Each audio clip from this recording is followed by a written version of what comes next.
I've had the Opto comp from AudioScape for, my gosh, 4, 5, 6 months. I don't even know. But I realized I needed to make a video once it got so deep into my workflow that I found myself in a session, in this very session actually, that I have pulled up. I wasn't using it and I couldn't get the vocal to sit the way I wanted it to. And I realized I didn't have the Opto on the main vocal.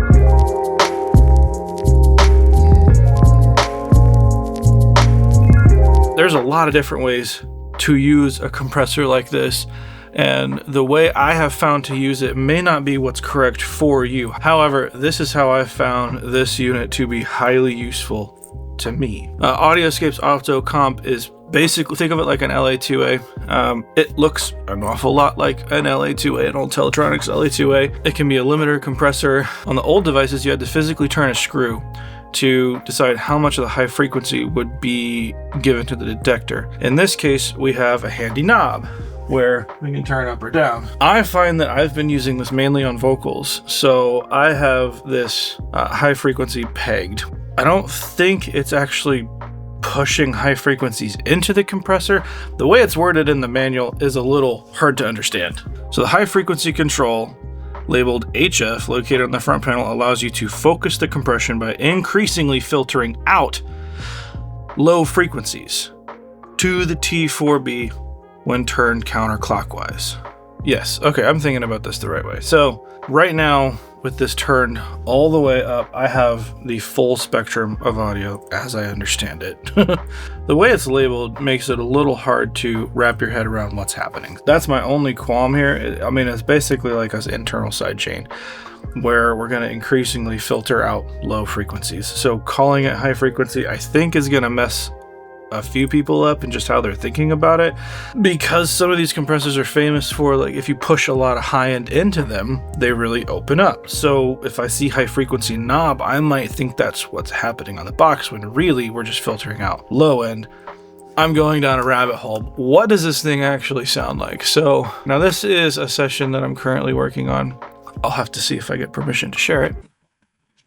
I'll allow it. So I have these different things laid out. Now I have a few different lead vocals going to my lead vocal channel. And on that channel, I have a hardware insert that is going to my Opto. Now, I was having a really hard time getting this thing to like pop out. It was this song that made me really figure out like what this thing actually does under the hood that I like so well. So this is going between a female vocal and a male vocal in context of a full song. This is without the Opto engaged. You are all that we need, and I believe you always will be.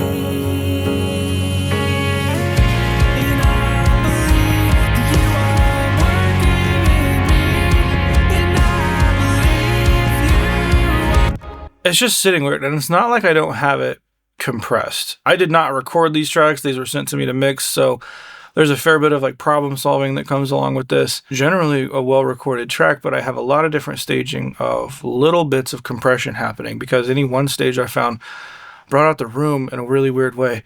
Once I finally got to the end, I found something that worked with the Opto. Let's just put it in. You are all that we need, and I believe you always will be. And I believe that you are working in me, and I believe you always will be. And I believe that you are. To me, if like there's a little bit of gain boost, of course, I'm introducing outboard gear, going into converters. I'm clipping a little bit. I mean, I say clipping, but it's just natural breakup of conversion happening here, as well as like hitting iron in the box itself. I do have it set to limit. Now, the difference in the limit and compress circuits here are subtle in practice, to say the very least. In compress mode, you basically have a fixed ratio of 4:1, although that's not actually what's happening. It's not truly fixed. In limit, theoretically, you have an infinite ratio. Now, all of these things are dependent upon the signal coming into the circuit, and that's where like the T4B circuit on this really is the magic, because what happens in here, we have like an optical circuit where it's, think about it, lighting up a light bulb. This part sees the light bulb and it's gonna do its compression thing. Is that actually what's happening? I don't know. I don't make these boxes. AudioScape does. Well, let's just listen to this vocal real quick. You are all that we need, and I believe you always will be. And I believe that you are working in me, and I believe you always will be. So let's throw it into compress. You are all that we need, and I believe you always will be. And I believe that you are working in me, and I believe you always will be. Very subtle difference there. Now the main differences come with that high frequency knob. So let's play with that. So right now we have the entirety of the signal going into the detector. So let's play with that.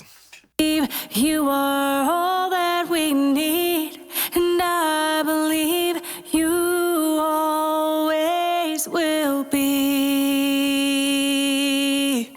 And I believe that you are working in me, and I believe you always will. So you can see as we pull out those low frequencies, it's going to react less and less to the vocal. Now, if you had like a super sibilant vocal, and something was like really gross, really spitty, really SE, a lot of mouth noises, you might pull the low frequencies out of that. You're just getting it to trigger on those annoying things that are happening with the vocal. With a relatively balanced vocal already, at the end of a chain, as I'm doing it here, this is how I've decided to use this. But I really have enjoyed this thing on vocals, and genuinely, it has made it on nearly every single track that I've done. Let's hop over to different instruments just to see really quick how this works, and then I'll pop over to some different sessions. So real quick, if you guys would like to help support the channel, head on over to recordingstudioloser.com, check out some new samples. I have the Propaganda kit, a new metal kit. It's really aggressive, really in your face. I used it on my 441 video, recorded here in this room, all the room mics around here. I think it's tasty. If you want to use it on your tracks, head to recordingstudioloser.com, look for the Propaganda kit. I'll put a link down in the description. Thanks, guys. Let's move this to our acoustic.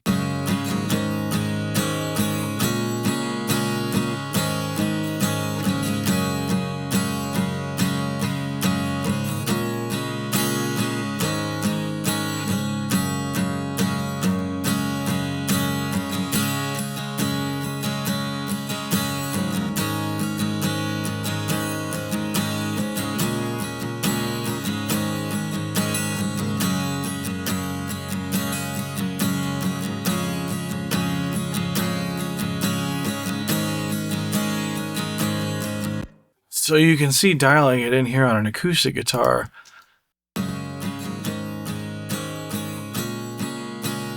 It wasn't the most even performance, and there's some weird high frequencies. So what I've done is pulled a little bit of that low frequency out, pushed peak reduction a little more. So ultimately it's going to compress less because there's less of the overall signal going in, and it's going to react more to those pokey frequencies that we don't like. Is it going to get rid of those frequencies? No, but what's going to happen is it's going to react to those. So here's with the Opto in, we are going to get a volume bump.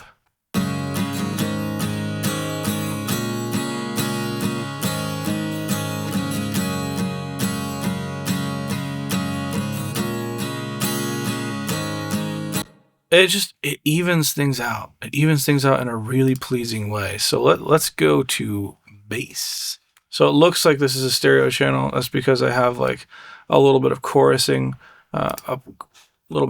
playing come from the CL Wave CLA on the bass itself. But up to this point, it is mono. So let's play with this on the bass. So let's listen to it without first and see what we've got.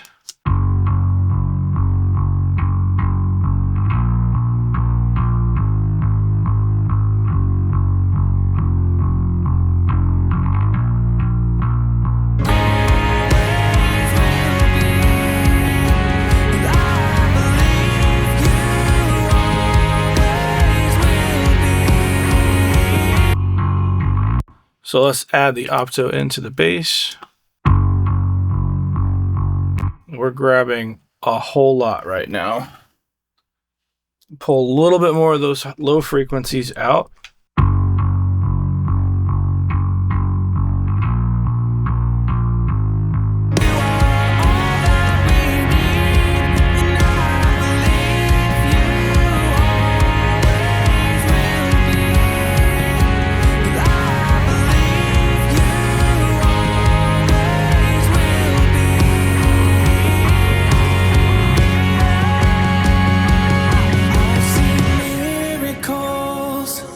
I've seen the lost get found.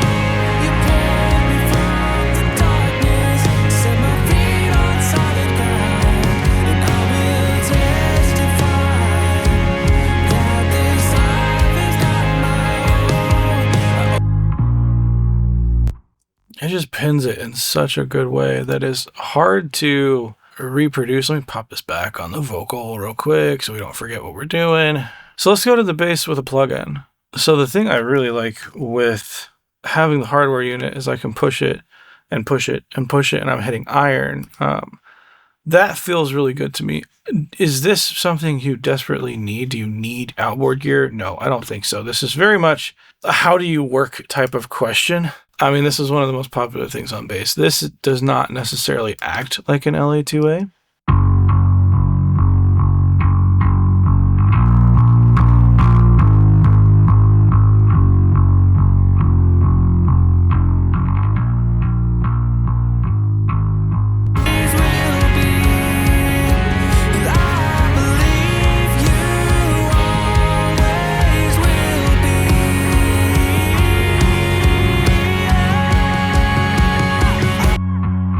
It's just the girth is what's different. Let's move this over to the vocal.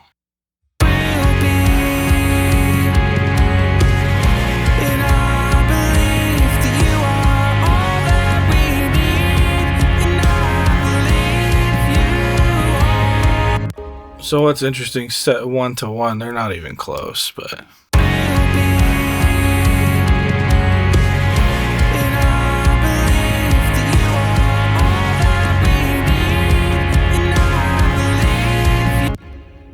what's interesting with this plugin is it reacts, there's a lot of difference between like 40 and 60 in the peak reduction area.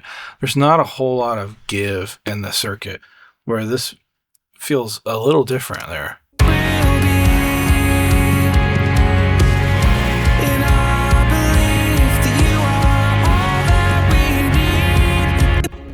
It feels like it physically changes where the vocal's coming from in their head. To me, it feels like the resonance is now coming from like the forehead area, and they're singing with more confidence. See if I can match a little bit of the confidence here.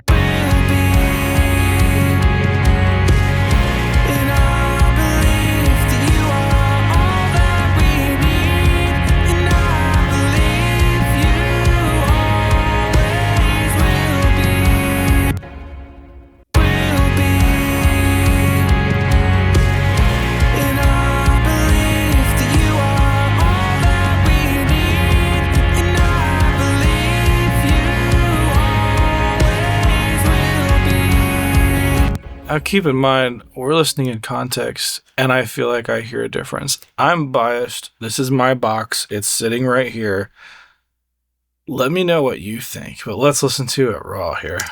Will be, and I believe that you are all. And the plugin. Will be, and I believe that you are all that we need. It feels a little clouded. It feels like I'm separated from the vocal. Will be, and I believe that you are all that we need. These are the things that's weird between hardware and software, right? Is that necessary? Can you make a mix work with the plugin? Of course you can. Yes, absolutely. That shouldn't even be a question. That shouldn't come into your mind as a limitation. The difference with stuff here, as I've said before, like, why do I even have outboard gear? There's a resale value here. There's a whole lot of use cases that using a plugin just doesn't quite get there for me. In a lot of cases it does. And if something can beat a piece of hardware, I'm not going to keep it around for very long. But with this, there's just, at least here, and I hope this is translating over YouTube, because there's just like a 3D thing happening that I feel like I have accomplished in so many different mixes here.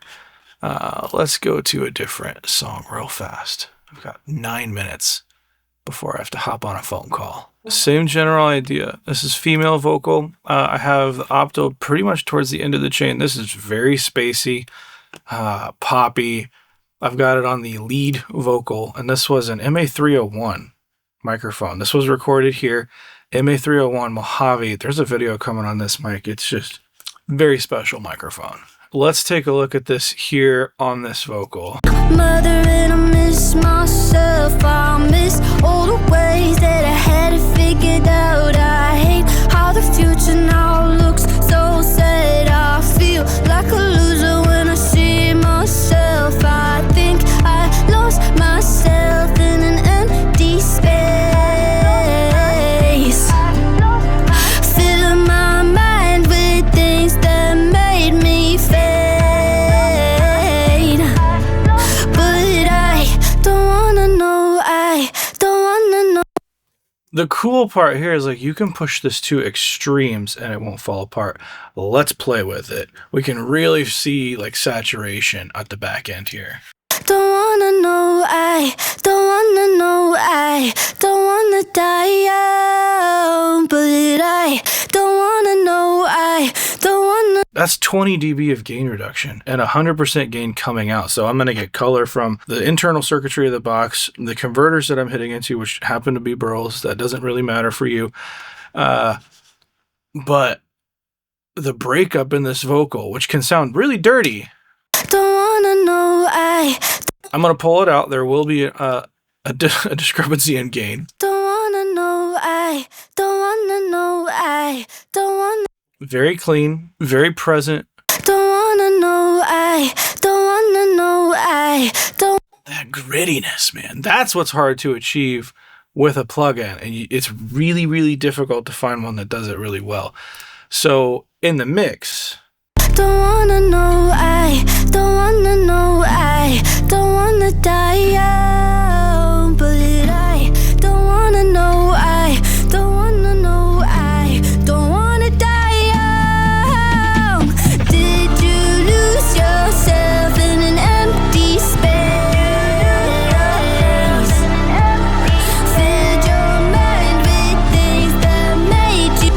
that's pretty gnarly, and I'm holding down the volume because I had already automated this to a certain level. So let's get it back to there. Yourself in an empty space.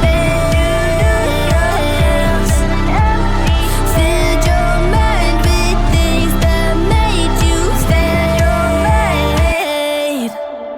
But I don't wanna know, I don't wanna know, I don't wanna die young. 'Cause I don't wanna die young, don't wanna die young, don't wanna die young. My overall takeoff with this box, it's cool on guitars, it's cool on bass. Of course, LA2A on bass, they're like peanut butter and jelly. It just works. Where I find the most use for this is on my vocal chain. It's just permanently stayed there for a few months. And it's because it like helps me pick the placement of the vocal. But whatever's happening in the box, it just places it in a place in the forehead. I feel like the resonant point in the head becomes way more apparent. It makes EQ moves a whole lot easier. It pops things out in the mix. It just works, man. I really enjoy this box. And if you're going out and buying an LA2A today, this is around $1,000. We'll fact check that. If you want an actual LA2A, well, you could buy multiples of these. And this is a great little box. AudioScape is doing crazy stuff. I have another one of their pieces, the SSL, which stays on my mix bus. It's here right now. If you're looking for an outboard LA2A circuit, I really think you should give this one a try, at least, or a good hard look and do some research with it. Because as always with AudioScape, the build quality just feels robust as all get out. The customer service with a company like this is, they're on top of it. I had an issue with my SSL bus comp and they took care of me really fast. Really small company, doing really cool stuff, making really high quality stuff that they are super proud of. And this box is no slouch. If you guys like this video, go check out the one I did on the AudioScape G stereo, basically kind of their SSL style bus compressor. We really dive deep on what that box can do. Appreciate you guys. Hit the like button if you like it. Subscribe for more. I'll see you in the next one.